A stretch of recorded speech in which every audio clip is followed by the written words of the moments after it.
The aluminum foil wrapper wasn't much. To anyone else walking past the overflowing trash can in the corner of the Lincoln Elementary schoolyard, it was garbage. Just a sticky, crumpled remnant of a candy bar someone rich enough to afford lunch had discarded without a second thought. But to 10-year-old Leo, shivering in a jacket 3 sizes too big and worn thin at the elbows, it was raw material. It was potential. It was the only way he could express a feeling that was too big for his starving chest to hold. Leo carefully smoothed the foil against the rough denim of his jeans. His fingers were red from the biting November wind, dirt embedded deep under his fingernails. Not because he didn't wash, but because the water had been cut off in his apartment building 3 days ago. Again, he worked with the precision of a jeweler, folding the silver paper once, twice, 3 times, twisting it carefully so it wouldn't tear. He didn't have gold. He didn't have silver. He didn't even have the 50 cents to buy a plastic ring from the vending machine in the hallway. All he had was this, a piece of trash he was determined to turn into a treasure. "Hey, trash can, digging for your dinner again?" The voice cut through the playground noise like a whip. Leo didn't look up. He knew who it was. Brent, the boy who wore new Nikes every month and whose father owned the car dealership downtown. Brent didn't just walk. He strutted, surrounded by a court of laughing sycophants who echoed his cruelty just to stay in his orbit. Leo shielded the foil strip with his body, his heart hammering against his ribs. "Leave me alone, Brent," he mumbled, his voice cracking. "Ah, leave him alone," Brent mocked, stepping closer and kicking dirt onto Leo's worn sneakers. "He's busy making art." "What is it, Leo?" "A tinfoil hat to keep the aliens from stealing your last brain cell." The crowd laughed. It was a sharp, jagged sound that Leo had grown used to. In the ecosystem of the 5th grade, he was at the bottom of the food chain. The boy who smelled like mildew because his clothes never dried properly in the cold apartment. The boy whose stomach growled loud enough to interrupt math class. But today, Leo didn't care about Brent. He only cared about her. Maya. She was sitting on the wooden bench near the swings, reading a book that was falling apart at the spine. Maya wasn't rich like Brent, but she wasn't invisible like Leo. She had a quiet strength, a dignity that made even the teachers treat her with respect. She was the only person who looked at Leo and saw a boy, not a statistic. When he had forgotten his lunch, which was every day, she would accidentally leave half her sandwich on his desk. When he couldn't afford the field trip fee, she had started a class collection, pretending it was from an anonymous donor. Leo took a deep breath. It was now or never. He had heard his aunt talking on the phone last night. Social services were coming. They were going to move him, maybe to a foster home in another city, maybe to a shelter. He didn't know where he would be tomorrow. He needed Maya to know today. He stood up, clutching the twisted foil ring in his sweaty palm. He walked past Brent, ignoring the insults, his eyes fixed on the girl on the bench. The playground went silent. Everyone sensed something was happening. The prey was moving out of hiding. "Maya," Leo said, stopping in front of her. She looked up, marking her page with a gentle finger. Her eyes were warm, dark brown pools that didn't hold a trace of judgment. Lil, are you okay? Did Brent say something mean again?" "I don't care about him," Leo said, his voice trembling but gaining strength. I have to go away soon. I think." Maya frowned, closing her book. "Go away? Where?" "I don't know. But before I go, I wanted to give you something." Leo dropped to one knee. The playground exploded. Gasps, whispers, and then the raucous laughter of Brent and his crew. "Oh my God," Brent shouted, doubling over. "Look at him. The beggar is proposing. This is rich. This is gold." Leo's face burned with a heat that felt like a sunburn, but he didn't stand up. He held out his hand. There, resting on his dirty, calloused palm, was the ring. It wasn't perfect, It was lumpy and the foil was crinkled, but in the weak winter sunlight, it caught a glint of brightness. "It's not real silver," Leo whispered, his eyes locked on hers, begging her not to laugh. "And it's not a diamond, but it's a promise." Maya didn't look at the laughing crowd. She didn't look at Brent, who was now filming on his new iPhone. She looked only at the ring, and then at Leo. "A promise?" she asked softly. "A promise," Leo choked out. "That one day, I won't be poor. One day, I'm going to work harder than anyone else. I'm going to build things. I'm going to be somebody. And when I am, I'm going to come back. And I'm going to buy you a real ring. I'm going to buy you everything you ever wanted. Just, please don't forget me." The laughter around them reached a fever pitch. "Say no, Maya," a girl shouted. "Don't touch his trash. He probably found that in a dumpster," Brent yelled. For a terrifying second, Leo thought she would run. Who would want to be associated with him? This was social suicide. But Maya didn't run. Slowly, deliberately, she extended her hand. She didn't snatch the ring. She let him place it on her finger. It was too big, sliding loosely over her knuckle, but she curled her fingers to keep it in place. She looked at the foil loop like it was made of starlight. Then, she stood up and turned to face the crowd. The look on her face silenced the laughter instantly. It was a look of fierce, protective fury. "You guys are idiots," she said, her voice clear and steady. "You think you're cool because your parents buy you things? Leo made this. He made it with his own hands." She raised her hand, showing off the foil ring. "This is worth more than anything you have, because he gave me everything he had." She turned back to Leo, her expression softening into a smile that broke his heart and healed it all at once. "I accept, Leo. I'll keep it, and I'll wait." "You will." Leo breathed, standing up. "I promise," she said. "But you have to promise me something, too. Anything. Promise me you won't let them win. Promise me you'll survive whatever happens next. And promise me you'll come back." "I swear," Leo said. "I swear on my life." The bell rang, signaling the end of recess. The moment broke. Teachers ushered the students back inside. Maya squeezed Leo's hand one last time before heading to her line. Leo watched her go, the foil ring glinting on her finger. It was the best moment of his life. It was also the last time he saw her. That evening, the banging on the door wasn't the landlord asking for rent. It was the police and a social worker named Mrs. Halloway. Leo's aunt had overdosed. The apartment was condemned. Leo was given 5 minutes to pack a plastic bag. He didn't have a phone to call Maya. He didn't know her address. He was swept into the chaotic, indifferent machinery of the state foster care system. He was moved 3 towns over, then to another state, then to a group home where the older boys stole his shoes and the staff locked the pantry at night. For 15 years, Leo lived in hell. He slept in cars. He worked illegal construction shifts at 14. He washed dishes until his hands bled. He was hungry, cold, and lonely. But every single night, lying in a strange bed or huddled in the back seat of a beat-up sedan, he closed his eyes and replayed that scene. He saw the playground. He heard the laughter. And then he saw Maya's face. He saw the way she looked at the piece of trash he had given her. "I'll wait," she had said. That promise was the fuel that kept him alive. It was the reason he studied at night with textbooks he found in library dumpsters. It was the reason he taught himself to code on a public computer at the community center. It was the reason he saved every penny, eating instant noodles so he could invest in his first small business idea.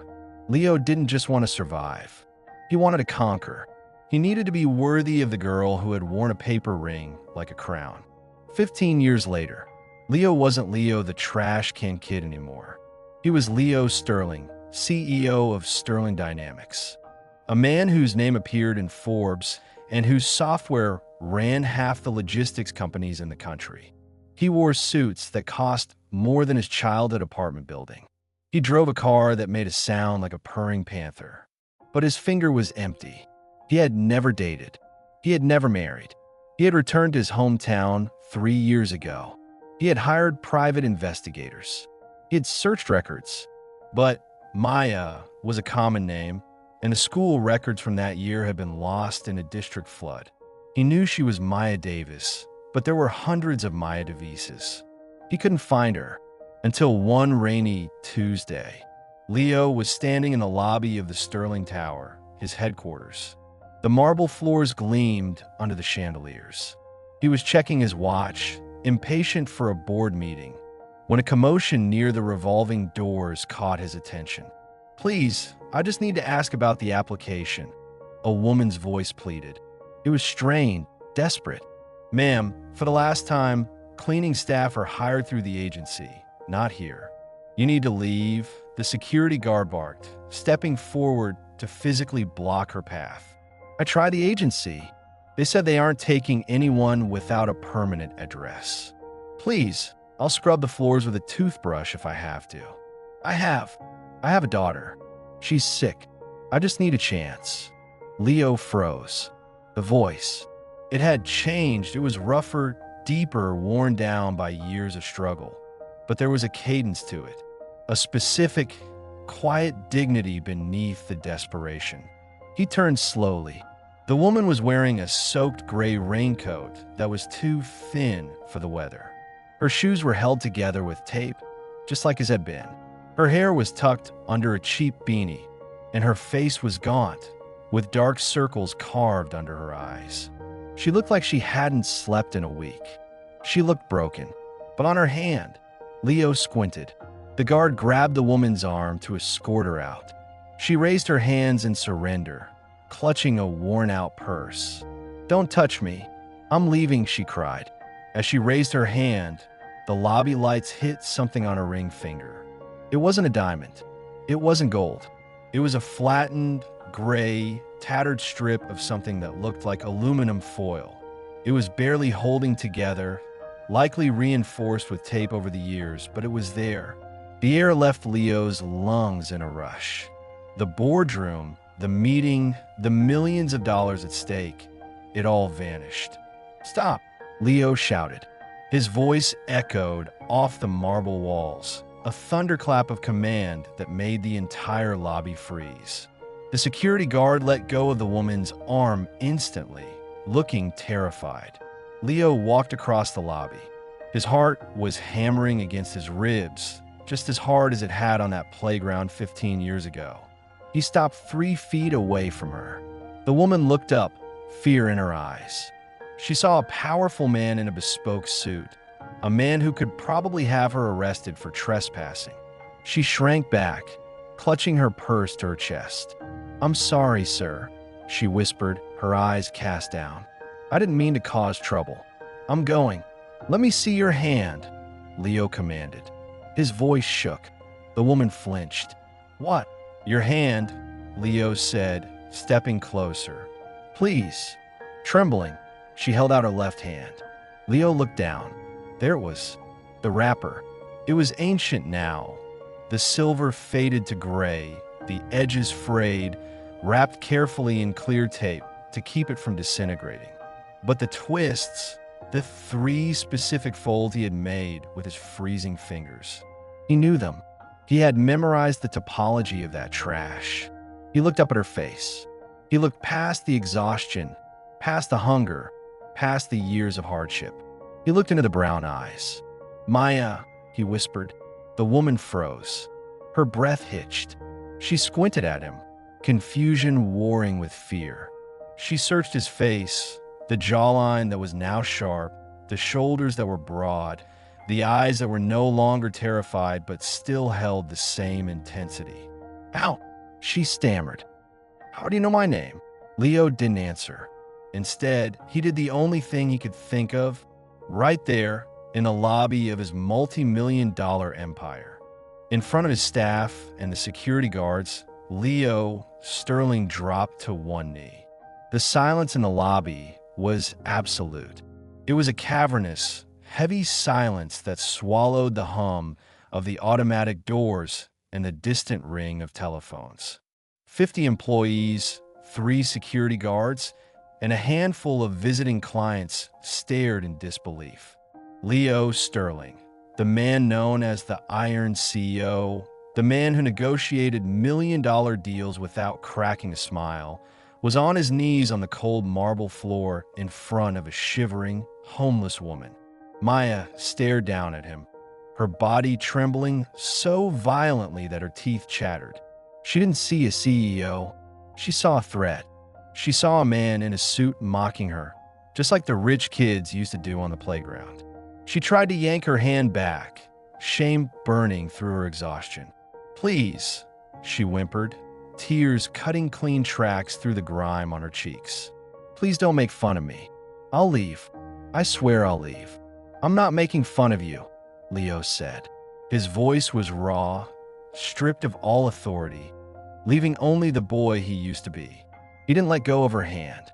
Instead, he held it gentler than he would hold a rare diamond. He ran his thumb over the rough, taped surface of the foil ring. "I promised you, didn't I? I promised I'd come back." Maya stopped pulling. Her breath hitched. She looked at the top of his head, at his dark hair, and then down into his eyes.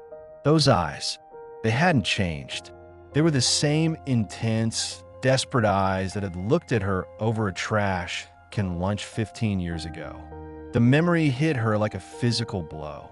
The playground, the cold wind, the boy in the oversized jacket twisting a wrapper. "Leo," she breathed. The name felt foreign on her tongue, a ghost she hadn't dared to summon in years.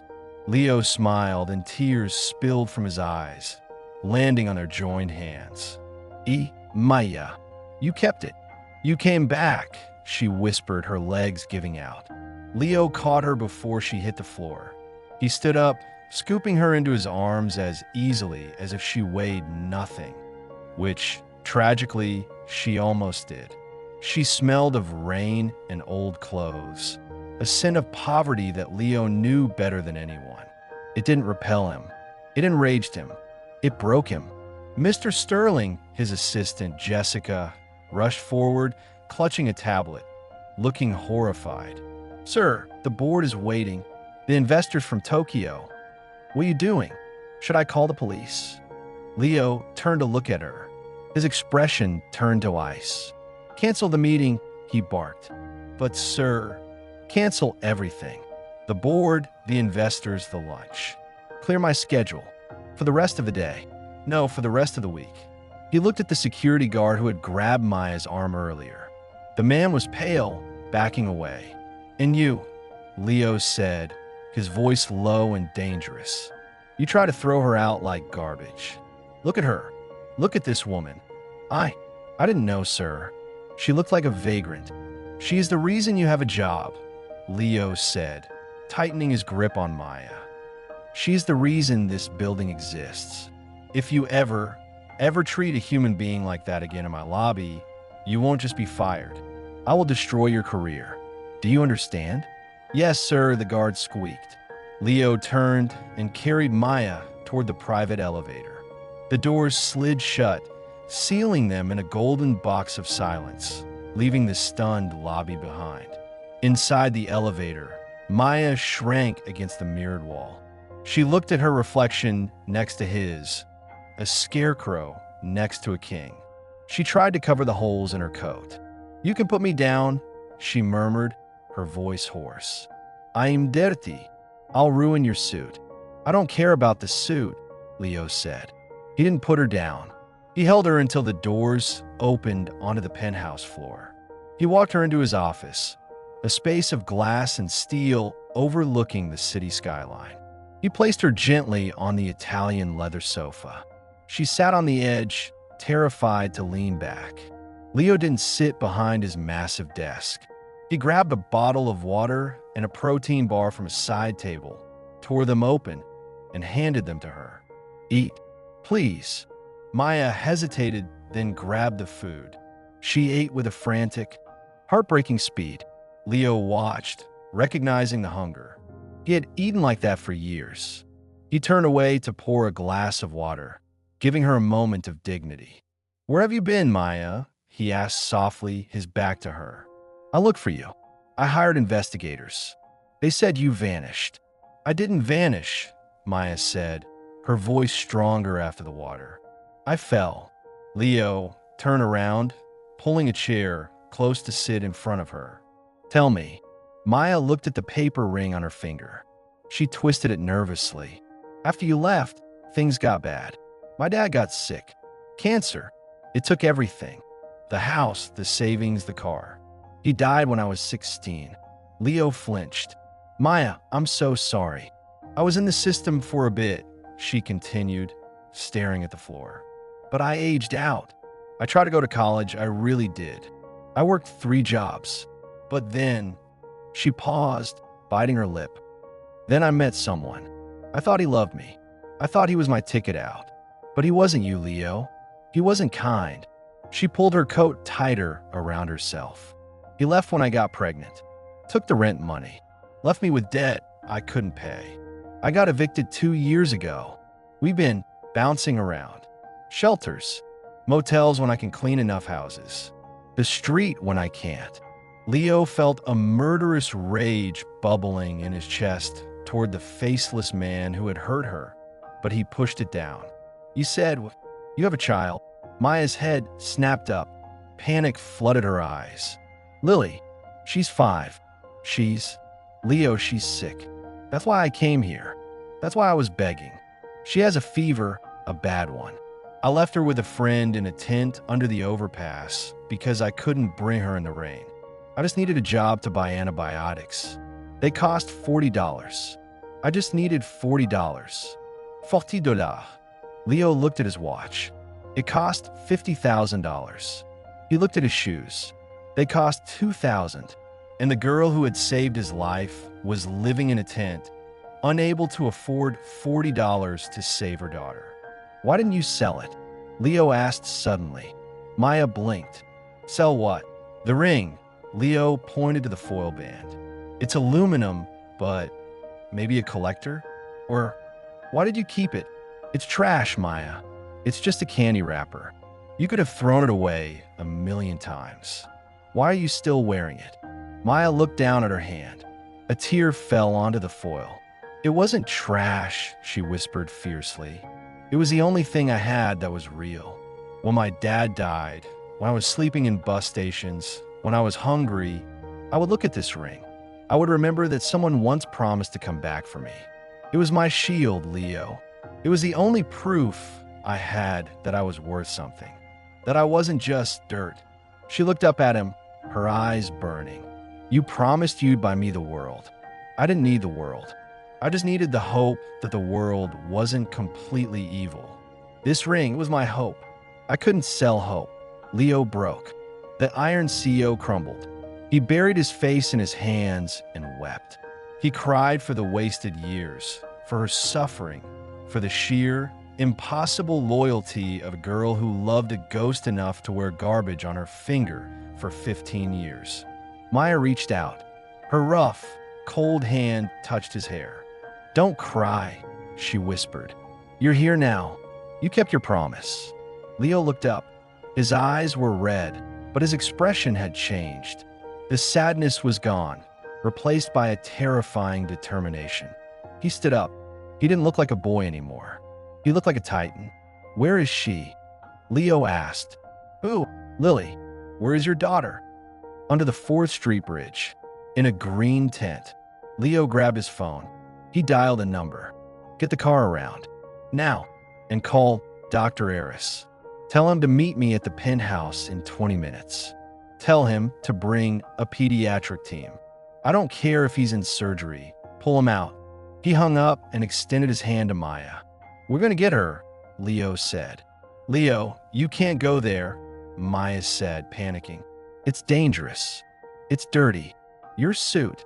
I told you, Leo said, pulling her gently to her feet. I don't care about the suit, and I don't care about the dirt. I lived in it. Remember? He looked deep in her eyes, his thumb brushing the paper ring one more time.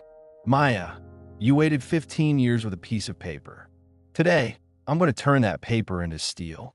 You are never, ever going to be cold again. Do you hear me? Maya nodded, sobbing. Let's go, Leo said. We have a little girl to save. The black Maybach looked like a spaceship landed in a graveyard. It tore through the potholed streets of the underpass district, the engine roaring with a fury that matched Leo's heartbeat. Rain lashed against the bulletproof windows, turning the world outside into a gray blur of misery. In the passenger seat, Maya gripped the door handle until her knuckles turned white. It's just up here, she whispered, pointing to a shadowed alcove beneath the concrete pillars of the highway. Please hurry. She was so hot when I left. Leo didn't wait for the driver.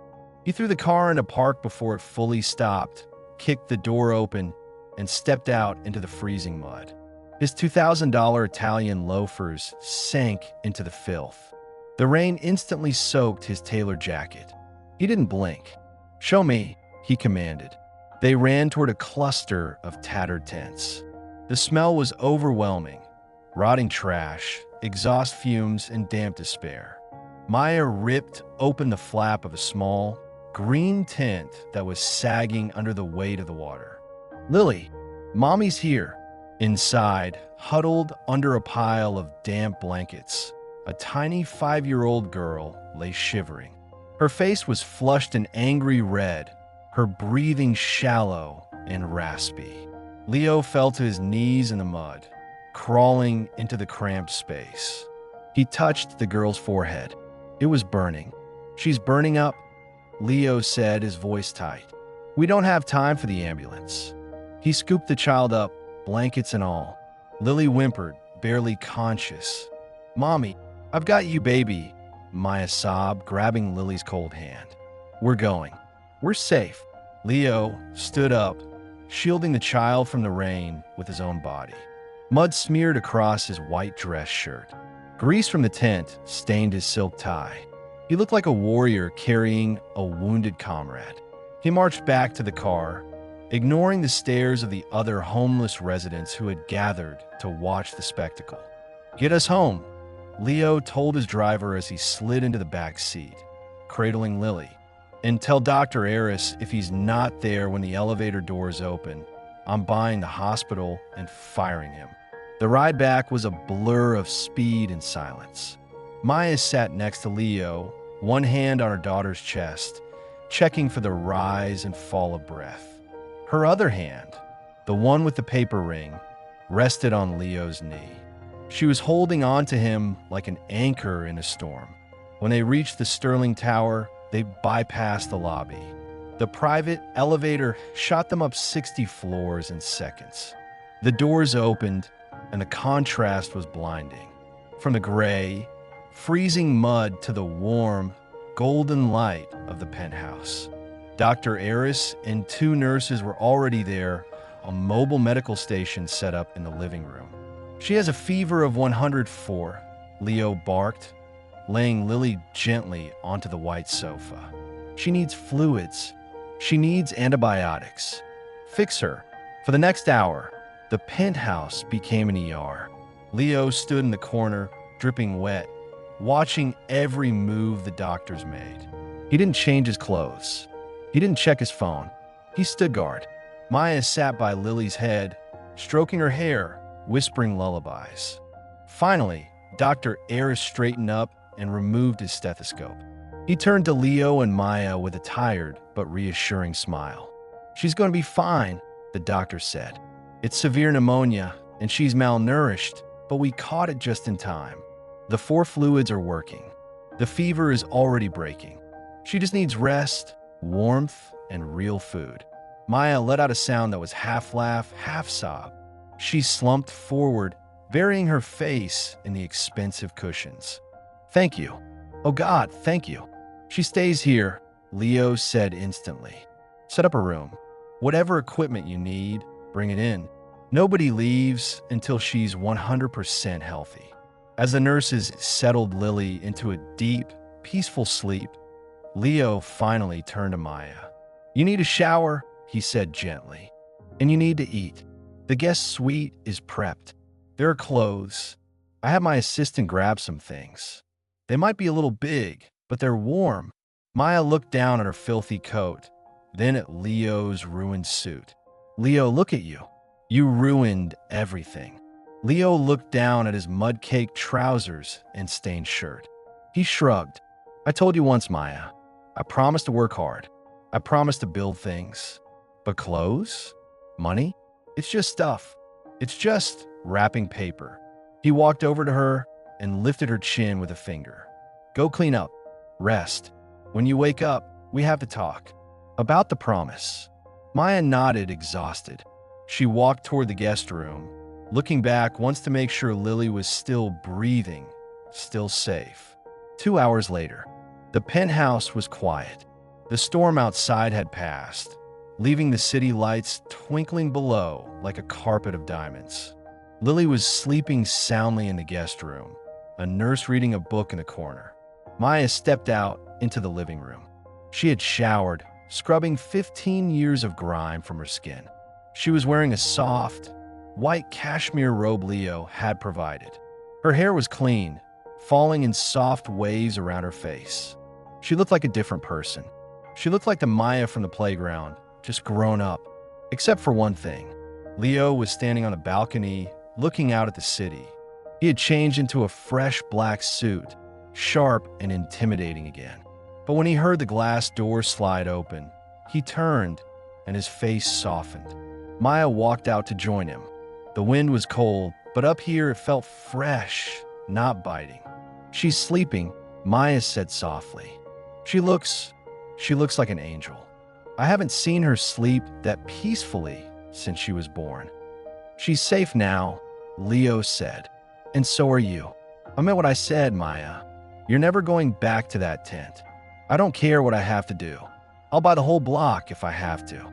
Maya leaned against the railing, looking down at the millions of lights. I don't know how to repay you, Leo. I have nothing. You have everything, Leo corrected. He turned to face her fully. He took a deep breath, his hand reaching into his pocket. The moment was heavy, electric. Maya, he said, his voice trembling slightly. 15 years ago, I gave you a piece of trash because I was a boy with nothing but a dream. You took it. You honored it. You wore it through hell. He reached out and gently took her left hand. The paper ring was still there, clean now, but still gray, still tattered, still foil. You kept your promise, Leo whispered. Now, it's time for me to keep mine. Leo, already did, Maya said, tears welling up again. You saved Lily. That's enough. No, Leo shook his head. That was just the beginning. I told you on that playground. If you wait for me, I'll buy you the whole world. Slowly, deliberately, Leo began to slide the paper ring off her finger. Maya gasped, instinctively trying to curl her finger to keep it. No, don't take it. It's mine. Trust me, Leo said, looking deep into her eyes. Please, trust me. She relaxed her hand. Leo slid the foil ring off. Her finger looked naked, a pale band of skin where the metal had protected her from the sun and dirt for a decade and a half. Leo didn't throw the paper ring away. He kissed it.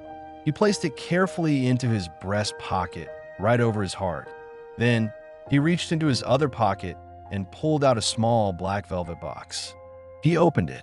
Inside the velvet box sat the most breathtaking ring Maya had ever seen.